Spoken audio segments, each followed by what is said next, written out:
Everyone, আমি সহেলি। নীরজ সহেলি ব্লগের নতুন একটি ভিডিওতে আপনাদের অনেক অনেক স্বাগত জানাই। আশা করছি আপনারা সকলেই ভালো আছেন, আমরাও খুব ভালো আছি। আজ বুধবার আর সকাল 7টা মতো বাজছিল। জানেন তো, আমার না সকালবেলাতে 3টে অ্যালার্ম দেওয়া থাকে, 6টায়, 6:15-তে আর 6:30-তে, কিন্তু উঠতে ইচ্ছে করে না এই শীতে।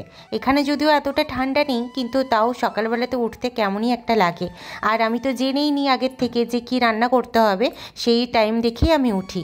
তো আজকে আমার রান্না ছিল শুধুমাত্র ঘুগনি করা, সেজন্য একটু দেরি করে উঠেছিলাম। দেরি মানে খুব একটা দেরি না, 7টা বাজছিল। আমি তখন সব কিছু নিয়ে বসে গিয়েছিলাম। একদিকে ঘুগনি রেডি করছিলাম আর একদিকে চায়ের জল রেডি করছিলাম।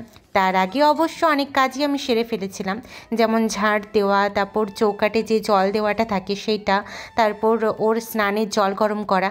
যাই হোক, আমাদের সব কাজ রেডি, খেতেও বসে গেছি। বিশেষ কিছুই ছিল না, শুধুমাত্র মুড়ি আর ঘুগনি, ব্যাস।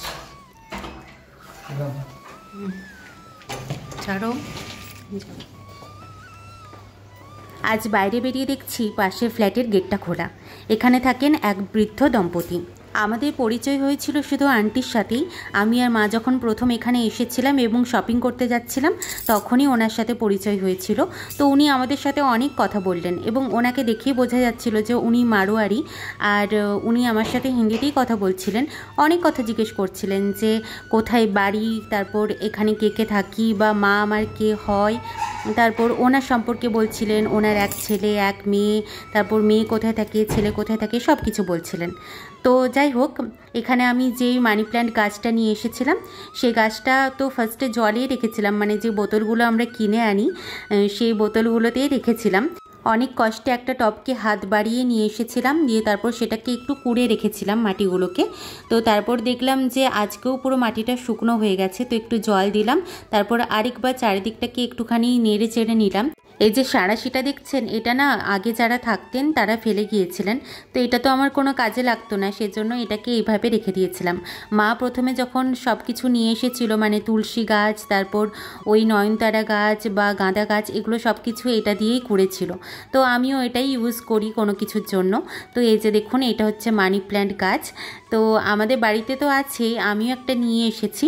তো আমি যেদিন এক্সাম দিতে গিয়েছিলাম সেদিন, মানে সেই সময়টাতে আমার দিদিও কিন্তু হোমগড় এসেছিল। তো ও বলেছিল যে তুই যখন যাবি তখন আমার সাথে দেখা করে যাস। তাই এক্সাম দিয়ে ফেরার সময় দিদির সাথে দেখা করেছিলাম, আর দিদি এই গাছটা দিয়েছিল আমাকে। তো এটা সঙ্গে করে নিয়ে চলে এসেছি।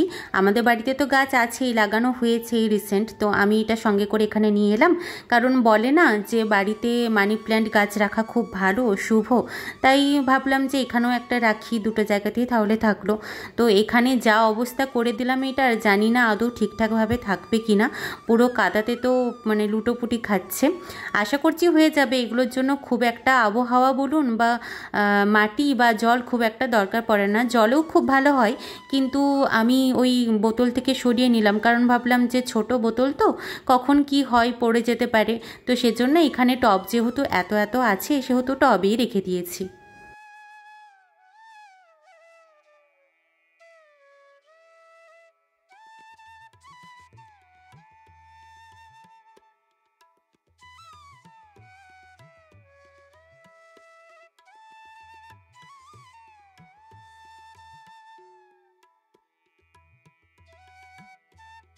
কালকে এসে জল দিয়েছিলাম, কিন্তু দেখুন আবার যেন শুকিয়ে গেছে। 2-3 দিন জল না পেলে এইভাবে শুকিয়ে যায়। যাই হোক, ফিরে এলাম আবার রান্নাতে। মাঝখানে আমার স্নান, পুজো করা সব কিছু কমপ্লিট হয়ে গেছে। আজকের মেনুটা বলি। আজকে ভেবেছি শাকগুলো যেগুলো আনা ছিল, সেই শাকটা তো প্রথম দিন করা হয়নি, তো সেই শাকটা করব ভেবেছি বেগুন আলু দিয়ে। যদিও এই শাকটা গরম গরম খেলেই ভালো লাগে, ঠান্ডা হয়ে গেলে একদম কোনো টেস্ট পাওয়া যায় না, কারণ এতে কোনো মশলা লাগেই না বলতে পারেন। আলু ফুলকপিগুলোকে সেদ্ধ হতে দিয়ে আমি কিছু চাল নিয়ে চলে গিয়েছিলাম রুমে।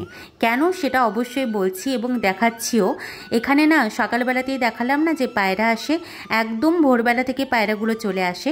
আর এখানে মজার বিষয় কি জানেন, এখানে না রোজ একটা সাদা পায়রা আসে। অন্য পায়রা তো আসেই, কিন্তু একেবারে ধবধবে সাদা। দেখাচ্ছি দেখুন, এই যে পায়রাটা রোজ সকাল থেকে বিকেল পর্যন্ত যখন তখন আসে। তো আমাকে নিরয় একদিন বলল যে তুমি ওদেরকে না একটু চাল দিও।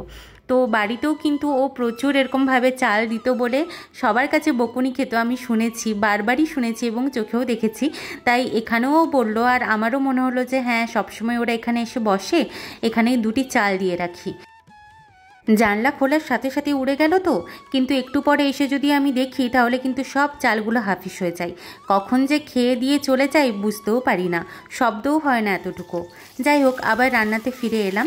এই যে আলু আর বেগুনটাকে আলাদাভাবে ভেজে নেব আগে, তারপর একটু ভাজা ভাজা হয়ে গেলে একটু হলুদ টলুদ দিয়ে শাক দিয়ে নেড়ে চেড়ে নিলেই ব্যাস রেডি আমার শাক বেগুনের সবজি। আমরা 2টি তো মাত্র মানুষ, তাই যা শাক দিয়েছিল সবটা একবারে শেষ করিনি, কারণ আমরা উদ্ধার করতে পারবো না, সেজন্য অল্প শাক রেখে দিয়েছিলাম।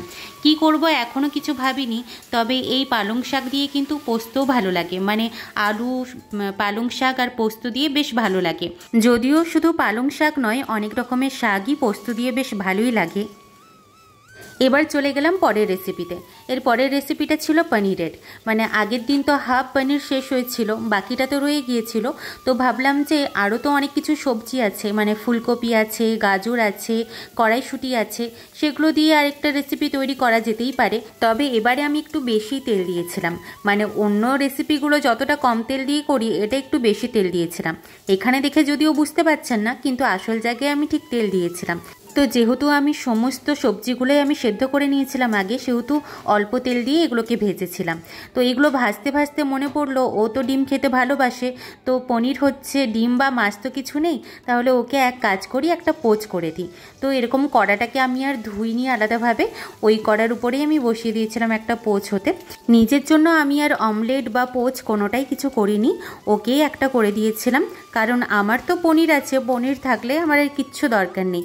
আমার তো একটা যে কোনো সবজি হলেই খাওয়া হয়ে যায় সুন্দর, কিন্তু সেটা যেন গরম গরম হয়। সেজন্য ও যখন চলে যায় খাবার নিয়ে, তারপরেও আমি একটুখানি রান্নাটা, মানে যে কোনো একটা সবজি গরম করে নিই।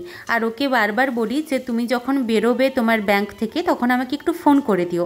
ফোন করে দিলে আমি, যেহেতু কড়াটা নামানোই থাকে গ্যাসের ওপরে, তো সেহেতু আমি সঙ্গে সঙ্গে আবার গ্যাসটা অন করে দিই, তারপর আমি একটুখানি গরম করে দিই, অন্তত একটা কিছু গরম থাকুক। ভাতটা গরমই থাকে, কিন্তু ভাতটা যখনই ওকে টিফিনে দিয়ে দিই তখনই কিন্তু একটু একটু করে ঠান্ডা হতে থাকে। সেজন্য আমি যে কোনো একটা লাস্ট যেই সবজিটা রান্না করি, সেই সবজিটা আমি লাস্টে গরম করে দিই। আর আমি ও চলে যাওয়ার পরে আমি আরেকটু গরম করে নিই, তারপর গরম গরম খেয়ে নিই। গরম গরম যাই খান না কেন, সেটাই কিন্তু বেশ অমৃতের মতো লাগে, আর একটা সবজি হলেই যথেষ্ট। তো আমার এই রেসিপিটাও প্রায় শেষের পথে। তো আমার মনে হলো একটুখানি লাস্টে গরম মশলা দিয়ে দিই আর একটুখানি ঘি দিয়ে দিই, কারণ ঘি তো পছন্দ করে, আর আমারও মানে নেহাত খারাপ লাগে না। আমার ভাতে ঘি তো ভালো লাগে, কিন্তু ভাতের থেকেও যদি কোনো এরকম ঝোল বা ডালে যদি ঘি দেওয়া হয়, সেটা কিন্তু আমার খুব ভালো লাগে। তো আমাদের বাড়িতেও দেখেছি যে যে কোনো সবজিতে অল্প একটু ঘি দিয়ে দেয়। ব্যাস মোটামুটি আমার রান্না কমপ্লিট। তো রুমে এসে দেখলাম আবার সেই 2জন এসেছে, তবে এবারে আর সাদাটা আসেনি, অন্য 2জন এসেছে। তো আমার যাওয়া বুঝতে পেরেই তারা উড়ে গেল, একজন তো উড়েই গেল। তো চলুন আমি একটুখানি বাইরের ব্যালকনিটা দেখাই। এখন বাজছে 3টের মতো, মানে ওর তো খাবার নিতে আস্তে আস্তে 2:30 বেজে যায়। তারপর ও চলে যাওয়ার পর আমি খাই, সব কিছু গোছাই, ওই করতে করতে 3টে 10-15 তো বেজেই যায়। তো তারপর না আমি এখানে ব্যালকনিতে এসে এগুলো পুরো জানলাগুলো দিয়ে দিই, কারণ প্রচণ্ড বাতাস দিতে থাকে এরপরে। আর এই কাঁচগুলো দেওয়া থাকলে না আর বাতাসও ঢোকে না, আর কোনো ঠান্ডাও লাগে না। আমাকে সন্ধ্যেবেলা থেকে বলতে থাকে মা দিদিভাইরা যে তোর ঠান্ডা লাগে না, কিচ্ছু সোয়েটার পরিসনি, কিছু না। কিন্তু সত্যি বলছি, আমাদের এতটুকুও কিন্তু ঠান্ডা লাগে না। যাই হোক, রুমে চলে এলাম। আর রুমে আসার পরেই দেখুন আমি কী সব জিনিস নিয়ে বসেছিলাম। আমি এই কোশ্চেনটা নিয়ে বসেছিলাম, যদিও পাশ করার আশা নেই, কারণ কোনো প্রিপারেশন ছিল না, আর খুব জটিল প্রশ্ন এসেছিল, কিন্তু মাঝে মাঝে মন চাইছিল যে একটুখানি মিলিয়ে দেখি। যাই হোক, দুপুরটা তো আমার এইভাবেই কেটে গেল। তারপর সন্ধ্যা দেখালাম, আর বাকিটা তো সময় আমি ভ্লগের এডিট করতে করতেই কাটিয়ে দিই।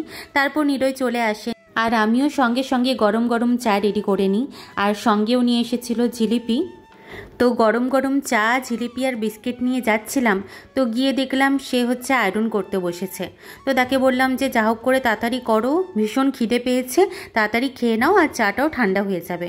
তো তখন ও বললো যে দেখো তো ব্যাগের মধ্যে আমি না ডালের বড়া নিয়ে এসেছিলাম, সেগুলো না বের করা হয়নি, বের করে আনো তো। তো আমি প্লেট নিয়ে এসে সব বড়াগুলোকে ঢাললাম, আর সঙ্গে দিয়েছিল এই পুদিনা আর ধনে পাতার মনে হয় চাটনি, যেটা খুব সুন্দর ছিল, আমার তো খুব ভালো লাগে।